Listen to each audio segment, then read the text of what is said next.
ዙይነ ሊናስ የሰው ልጆች ግን ብዙ ጊዜ ከጌታ ጋር ያለው ግንኙነታቸው በሚቋረጥባቸው ጊዜ መታ ውስጥ ይገባሉ። ምድር በዳ ላይ ወዴት እንደሚሄዱ አያውቁም። የጨለማ ጉዘኞች ይሆናሉ። ስለዚህ ምን ይሆናሉ? የግዚያዊና የግላዊ ስሜታቸውን ማሳደድ ይሆናል አላማቸው፣ ጌታን ረስተው ማለት ነው። ለምን ዙይነ ሊናስ ለሰዎች አምሮ ተውቦ ይታያቸዋል። ሁቡ ሸሃዋት የግል ስሜታቸውን ማፍቀር። ሰዎች እንግዲህ ለዓላማ ብለው ለጌታ ብለው በሚነሱ ጊዜ ጌታ ታምር እንዲሰሩ ያደርጋቸዋል ማለት ነው።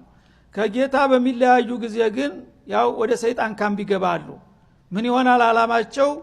ግዚያዊ ጥቅምና ስም ብቻ ይሆናል ማለት ነው።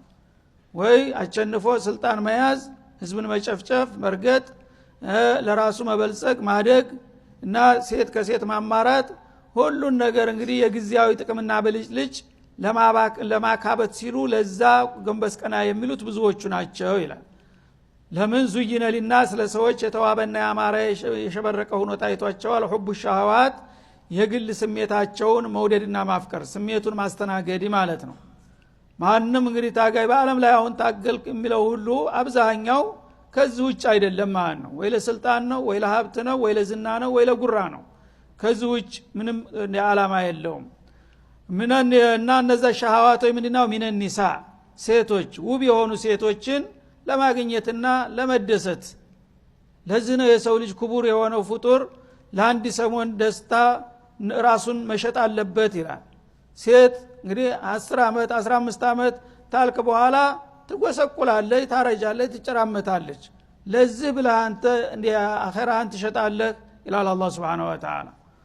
እና ሚነን ኒሳ ከሴት የሆኑ የስሜት ማርኪያዎችን ሴቶችን ለማግኘት እንግዲህ አንተ የበላይነት ካገኘህ በግድም በውድም የፈለካትን ሴት ሁሉ እንደፈለክ መጫወት ትችላለህ። ይሄን እንደ ዓላማ አድርገው የሚሰሩ ብዙዎች ናቸው፣ ግብዝ በመሆናቸው ማለት ነው። ወልበኒን እንደገና ደግሞ ልጆችን ለመውለድ ብዙ ልጆች አባት ለመሆን በልጽጎ ማለት ነው። ወልቀናጢር ልሙቀንጠራ ምን الذهب والفضة በሐላልም በሐራምም በማጭበርበርም በመዝረፍም በመግፈፍም የተከማቸ የሆነን ገንዘብ ለመቆለል ይልሃል ማለት ነው። ይሄ ነው የሰው ልጅ ዓላማው። ቀናጢር ልሙቀንጠራ ማለት በቁጥር ሳይሆን በኩንታል የሚሰፈር ወርቅ ሊዘለቀቅ ቢሊዮን አለው ሊባል ማለት ነው። ይሄ ምንድነው የሚጠቅምህ? እሺ ነገ ትተው ትሄዳለህ። ሙቀንጠራ እንግዲህ ቁጥር ስፍር የሌለው ዝም ብሎ በኩንታል የሚታጨቅ ብርና ወርቅ ዶላር እንዲኖርህ ብለህ ለዚህ ብለህ የሰው ልጆችን ትጨፈጭፋለህ ማለት ነው። ሚነ الذهب والفضة ከወርቅና ከብር የሆኑ ኖቶችን ለማከማቸትና የብዙ ጸጋ ባለቤት ነው ለመባል ለዚህ የሚሰሩ ጅሎች ብዙዎች ናቸው ይላል። ወልኸይል المسومة ውብ የሆኑና የሰለጠኑ ፈረሶች እንዲኖሩ፣ ወልአንዓም በርካታ የሆኑ የእንስሳ መንጋዎችን ለማግበስበስ፣ ወልሐርስ እንዲሁም ደግሞ ሰፋፊ ልማት መሬቶችንና አዝመራዎችን ለማምረት እነዚህ እንደ ትልቅ ዓላማ ተደርገው ለዚህ የሚሰሩና የሚባትሉት ብዙዎቹ ናቸው ይላል። ذلك አሁን እነዚህ የተጠቀሱት ሁሉ መታኡል ሐያት ዱንያ የቅርቢቱ ህይወታችሁ መጠቀሚያ ናት፣ የአንድ ሰሞን ብልጭልጭ ናት። እነዚህ ሁሉ ይከስማሉ ማለት ነው።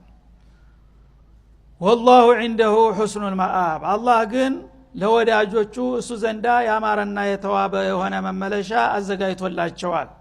እነዚህ እንግዲህ የግዚያዊ ብልጭልጭ ሰለባ የሆኑት የሰው ልጆችን በችግር እያመሱና በጦርነት እየጠበሱ የራሳቸውን ግዚያዊ ስሜትና ፍላጎት ከፍ ለማድረግ ይሯሯጣሉ።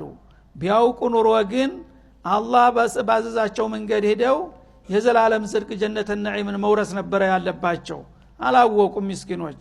እነዚህን ግን አላህ Subhanahu Wa Ta'ala በተቃራኒው ደግሞ ለዚህ ለአንድ ሰሞን ደስታና ብልጭልጭ መዘናጋት የለብኝም፣ የጌታዬ ፍቃድ ከበላይ መሆን አለበት ብለው የታጠቁና የታገሉት ደግሞ عنده حسن المآب እሱ ዘንዳ የማያረጅ የማያፈጅ የማያልቅ የማይደቅ የሆነ ያማረና የተዋበ መስተንግዶ ተይዞላቸዋል ይላል ማለት ነው።